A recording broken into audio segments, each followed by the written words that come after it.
I'll give you the whole story, and then I'll give you more of a soundbite version. The area that I grew up in is known for being traditionally poor. My papa would tell me stories about the Great Flood of 1927, when the Mississippi River was 100 miles wide. 2 years after that, Wall Street crashed. The whole area was decimated, no one was coming to help. And so it was like, well, figure it out. Make do with what you got and what you can do. Barbecue was supposed to be the leftover cheap meat that the rich people didn't want. And now it's like premium stuff, but only because people took the leftover meat and in the source of their suffering, they made something great out of it. Hard times produce great art. Hard times produce great food. Hard times produce great end results. We lost our income, and it was pandemic related. People couldn't go out. Restaurants were shut down. It was a pain to go to the grocery stores. The meat would sell out so quick because people were stockpiling. Even though we needed it for groceries, we put our whole tax return into starting up the business. Part of the reason that I named my business Newman Family Barbecue, because we were able to feed our family by feeding other families. Now I'm talking about this whole block. People all up and down this whole part of town. And like I said, it just grew from there. And I'm just like, man, this really suits me. There's something speaks to my soul about it. Something deep down resonates with who I am, how I grew up, how I feel like I belong in the world. And so I'm like, I probably not going back to what I was doing. Like, this means something to me.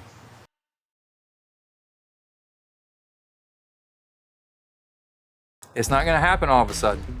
It's barbecue, it cooks slow, but you stay at it, you don't quit. It's a tough time. The economics of barbecue are not very good right now. How much meat has increased in price, and then the market is not willing to pay as much increase as we have to pay. There's a part in the cook called the stall, where the temperature will no longer get any hotter inside the meat, and you think something's wrong. If you don't know what you're doing, it just stops. Well, what's happening is internal moisture is evaporating at the same rate that the heat's going in. And so it's cooling it as fast as it's cooking. And once that internal moisture evaporates, then all of a sudden it jumps out of the stall and you can finish your cook. I feel that same way sometimes with this. It's like, it may feel like I've stalled. It may feel like things aren't moving forward, but I keep at it. And I know what's gonna happen. We're gonna jump out of that stall, I'm gonna finish this cook, and it's gonna be wonderful, and everybody's gonna love it.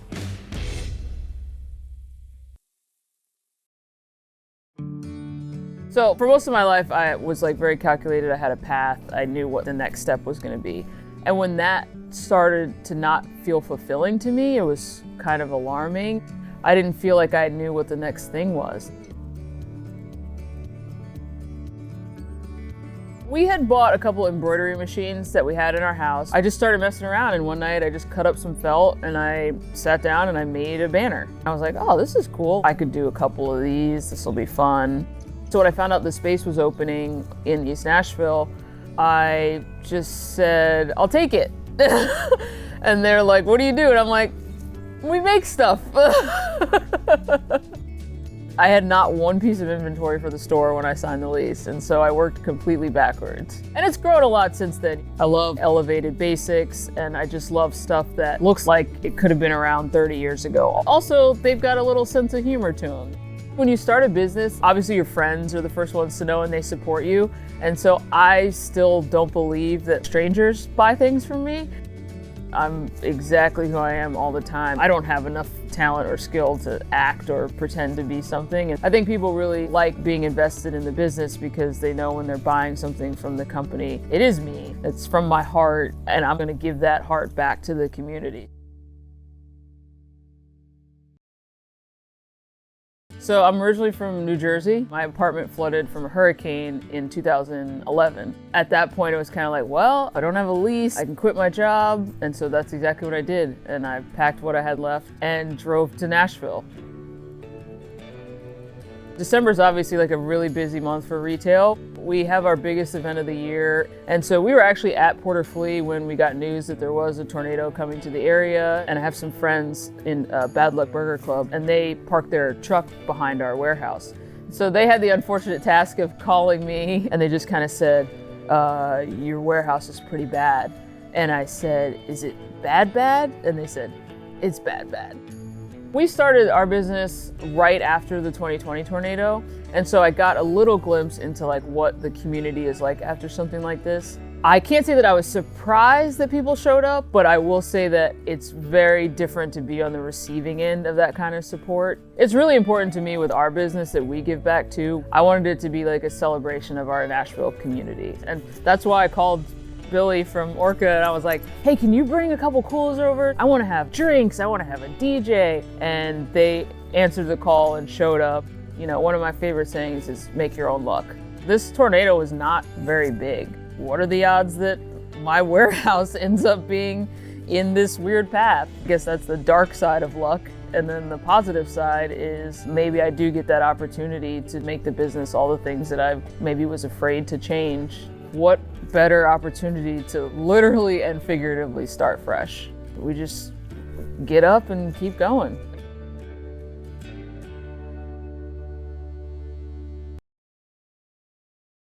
I remember at my old day job, my boss was like, Nick, if you had the passion for logistics like you have for music, you'd have my job. I said, man, I don't know if I'm ever gonna have that passion for logistics, but I do have it for music. I need to figure out a way to make this happen. Our podcast started in green rooms, audio only, it was loud. The first couple, if you go back, of course, sound a little awkward. First of all, I'd like to thank you guys for coming on with me. Yep, thanks for having us on, Nick. Pretty exciting to be on the very first one. Just like anything, the more you do it, the more you build it. I really used all my vacation to come to Nashville before I lived here. I would get like a stack of interviews all at once. And I built that from there. The early days is just talking about the things you love. Some of that, of course, is people that are now stars. Lainey Wilson, we had her on the podcast over at Kurt's. You know, he performed the song Things a Man Ought to Know with her. How to know you're messing up a good thing, and how to fix it before it's too late. When we get to find these artists early, it's so great getting to watch them experience their moments, like playing the Grand Ole Opry. It's so fulfilling for us. You have to find people that you believe in and find people that believe in you. You put positive energy into the world. If you do that long enough, it starts coming back.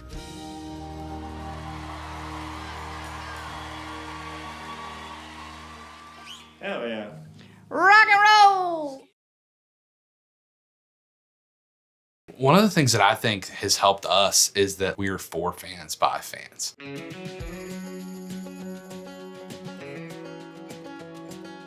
Nashville is a hard worker's paradise. There's so many people here that have 2 or 3 jobs. You'll see so many artists that come to town and they're either playing 4-hour cover gigs trying to make enough money to pay their rent, or they'll have like a bartender job or whatever until they can kind of get that thing. So there's so much of that bootstrap mentality here, more than any other place that I've been.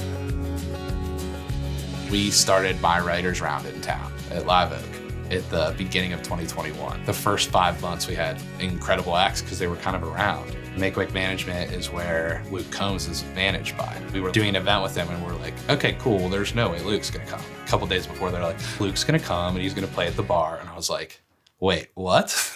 A moment like that where that's Luke saying he thought enough of our event that he would come out and play for free. It was nuts. He's charging stadium prices to play places, and he came out and played for us for like 2 Jack and Cokes.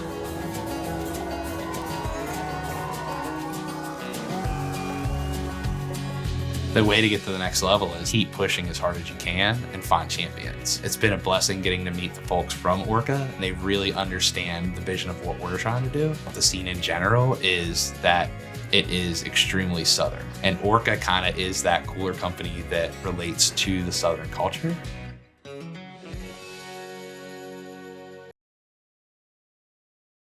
Sometimes I think what people are searching for more than a meal is some integrity.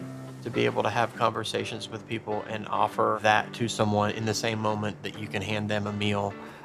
Sometimes that means more than the food does.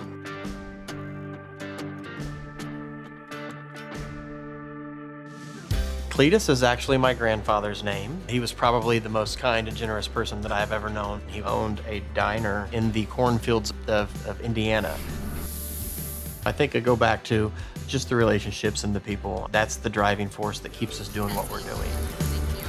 We partner with a group called People Loving Nashville, and we go downtown once a month. People Loving Nashville has not missed a Monday night in over 12 years. So people understand this is where you can come get a meal. And so usually there's a line waiting for us. And I've got my first Orca cooler. I'm telling you, it's a game changer. We'll just seal the burgers in there, and those things will stay piping hot. You open it up, and they're fresh and hot to serve. Over the past 4 years, we have provided over 12,000 meals for those in need in Nashville alone. We started thinking, would it be possible to serve 1 million meals in our lifetime? And it's a big number, but we feel like we can do that. The biggest thing that I want my kids to remember is we loved people and we helped people along the way. You know, I love doing this as a family. I really do. It allows us to spend time together, and I think it's the dream. We're dreaming together. They say if you really want to know what people think about your food, start charging them money for it, and you'll find out real quick.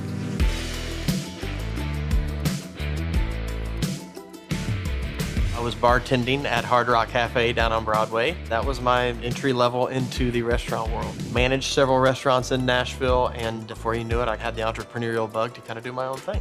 I was just obsessed with the art of just meat and fire. I just thought it was so cool. Started to have some success in the competition barbecue world. That just kind of led to, people saying that they like your food and you should do this. So that's what we did. Anytime you take the leap of a secure paycheck into doing something for yourself, there's always going to be risk. But the way I look at it, if it doesn't make you shake a little bit on the inside, it's probably not worth doing. Our heart is to take care and feed and provide meals for the unhoused and the impoverished in our community. That will always be what we want people to know about us first and foremost. But I also want them to come in and see, oh my gosh, what the heck is happening here? There's 80 stuff everywhere. The burgers are unique. We've got a great beer selection, so we wanted to cover the whole gamut. I'm closer to 50 than I am 40, so I need to start thinking about what purpose do I want to have behind things. If you feel like you're called to do it and you're supposed to do it, then you will get through it because there's no other option.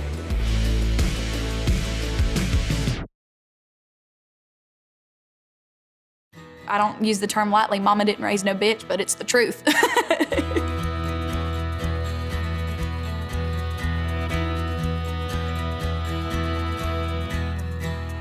I'm Cassidy Daniels, and I'm a singer-songwriter. I moved 15 times in my lifetime. I'm 25 years old, and I've moved 15 times, probably a little bit more. And I think it was really God's way of preparing me to be a musician. I could sleep anywhere, I could live anywhere, and I think I have the discipline that not a lot of people get. When you're in a military family, that's kind of given. I have the hardest time when people ask me, where are you from? 9 times out of 10, I'm from where they are too. I always just say I'm a Carolina-born, Kentucky-raised Florida woman. I was born in North Carolina, and I feel like my roots are very much in Appalachia because that's where my whole family lives. Being raised in Kentucky, it's the unbridled spirit. I feel like that gave me a lot of my freedom and ability to chase my dreams. And in Florida, that just toughened me up. Music has always been something that's grounded me and brought me into my dream world while keeping my feet on the ground. Every day I get to basically write stories that rhyme with my best friends in the world.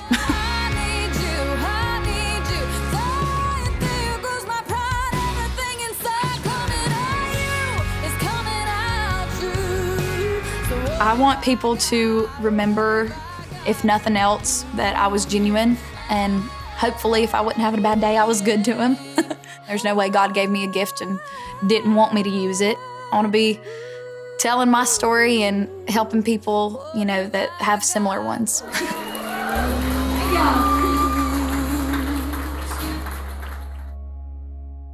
If I need to recut something because it's off, if it's a little not okay to say, just tell me, it won't hurt my feelings. I'm one media training session away from being great.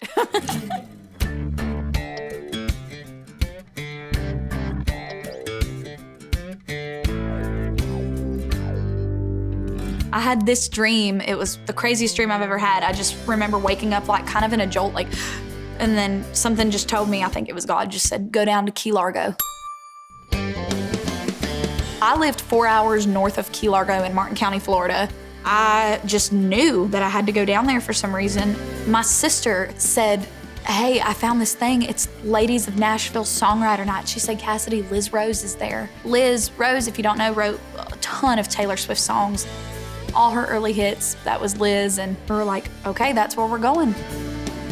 I knew the bar owner. His name was Rob. And I said, Rob, let me play when they go on break, because it was Liz Rose and Stephanie Smith and another one of my favorite writers, Lisa Carver. He looked me up and down and said, kid, beat it. I went to my parents' car and I grabbed my guitar and I plugged in, and Liz finally couldn't ignore me any longer. And my parents was over in the corner like, check please. They thought we was gonna get kicked out. And Liz told my mom, said, bring her to Nashville, because if you don't bring her to me, somebody's gonna snatch her.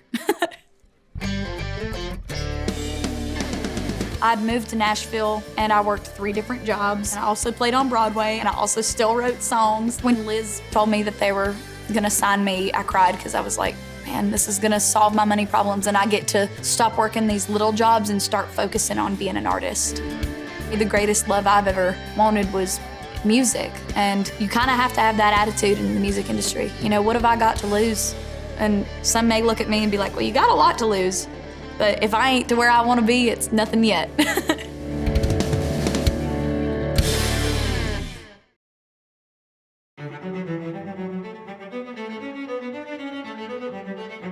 Danny and I have both been involved in music for so long, and we were touring and needed to find some job in between. It really came down to restaurants, being super flexible with scheduling. That's where I learned how to cook. We were both huge fans of Italian culture and food, but we were too broke to open a restaurant. So we scraped together whatever cash we could and bought a pasta machine. We took microloans from touring friends that, believed in what we wanted to do. We just kept spending more and more time together, late nights hand cutting pasta, early mornings fixing the machines again. The dedication that we put into making the pasta is super important. We get freshly milled durum wheat from North Dakota. We extrude the pasta through bronze dies that are made for us from our friends in Como, Italy. We make all of our food from scratch: pasta, sauces, meatballs. We do not cut corners.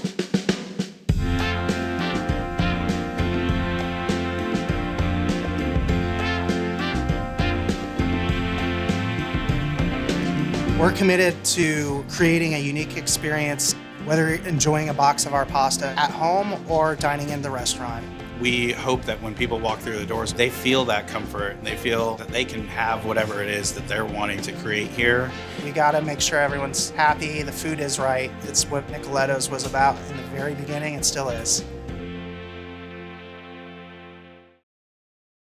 Pasta is this universal thing.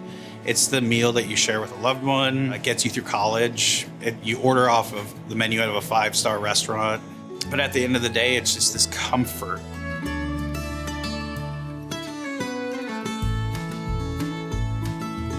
My brother Ryan is 2 years older than me. We did a lot together growing up. About 13 years ago, our pops passed away, and Danny and I spent a lot of time hanging out, kind of being there for each other, having a couple beers at Mickey's, some late nights in my garage. And there was a point we kind of looked at each other and said, what's next? We've always had a passion for Italian culture, so we wanted to start a business that was focused around pasta. We got our start at farmers markets and selling to any restaurant that would open their doors to us. Using the Orca coolers, we were able to transport everything the way we needed to. In 2016, I saw an ad on Facebook that they were looking for tenants for this location. Ryan and I were like, never run a restaurant before. We have this idea, it's local, it's right where we live. Let's make it happen. This space really allowed us to do what we wanted to do. For us, it was just that thing that just kept moving and kept growing. There's a lot of times where Danny and I look at each other and say, Pops would have loved this. After he passed, a big part of our thinking was just legacy. To us, it was really about, like, what are we leaving behind? Our last name means something to us. It's something that we take a lot of pride in now. We can see that our kids are excited about it, and we can hopefully one day pass that down to them.